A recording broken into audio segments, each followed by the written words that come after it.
ఓం నమ శివాయ. ఓం నమ సంసాయ విద్మయ కుమారహంసాయ ధీమహి తన్నో హంస ప్రచోదయాత్. పురాణ పరబ్రహ్మణే నమో నమః. మనము దేవతాంశాలు చెప్పుకుంటున్నటువంటి భాగంలోని ఈ రోజున సూర్య భగవానుడు గురించి చెప్పుకుందాము. ఈ సూర్య భగవానుడు చాలా అద్భుతమైనటువంటి దేవతా స్వరూపము, ప్రత్యక్ష స్వరూపము, జగచ్చక్షువు అంటూ ఉంటారు. ఈయన కశ్యప మహర్షికి అలాగే అదితీదేవికి పుట్టినటువంటి సంతానంగా చెప్తారు. అందుకే కశ్యపాత్మజం అని చెప్తూ ఉంటారు. అదితీదేవికి పుట్టాడు కాబట్టి ఆదిత్యుడు అనే నామము చాలా గొప్పగా ఉంటుంది ఈయనకి. అలాగే ఈయన 12 రకాలుగా కూడా ఈ సూర్యుడు ప్రజ్వలిస్తూ ఉంటాడు. ఆ 12 ఒక ద్వాదశాదిత్యులు అంటూ ఉంటారు ఆయనని. అంటే 12 రాసులు, 12 నెలలు, 12 రకాలుగా వైబ్రేట్ అవుతూ ఉంటాడు. ఒక్కొక్క మాసానికి ఒక్కొక్క రకమైనటువంటి తత్వము ఈ సూర్య భగవానుడికి ఉంటుంది. కేవలం నమస్కార ప్రియ ఆదిత్య అంటారు. అంటే కేవలం నమస్కారం చేసినంత మాత్రానే కూడా ఆయన సంతృప్తి పడిపోతూ ఉంటాడు.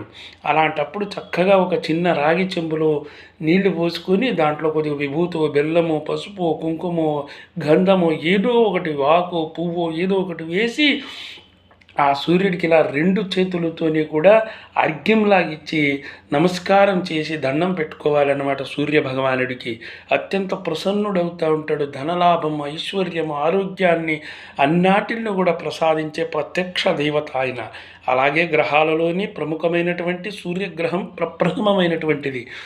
ఈ రకంగా ఉన్నటువంటిది భగవానుడి యొక్క శక్తి స్వరూపము, తేజోవంతంగా ఉన్నటువంటి తత్వమే ఈ సూర్యుడు అని చెప్తూ ఉంటారు.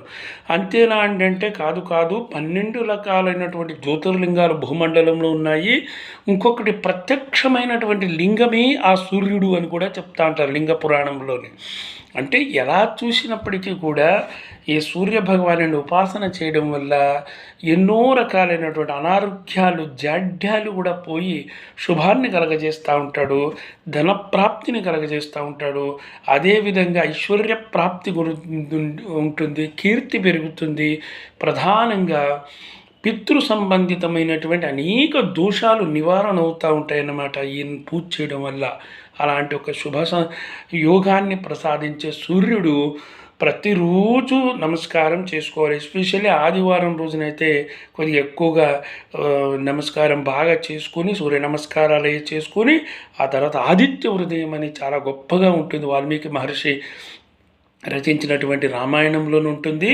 అటువంటి దాన్ని చక్కగా చదువుకోవడం వల్ల కూడా శుభం కలిగి ఆరోగ్యాలు, అష్టైశ్వర్యాలను ప్రసాదనం అవుతూ ఉంటాయి.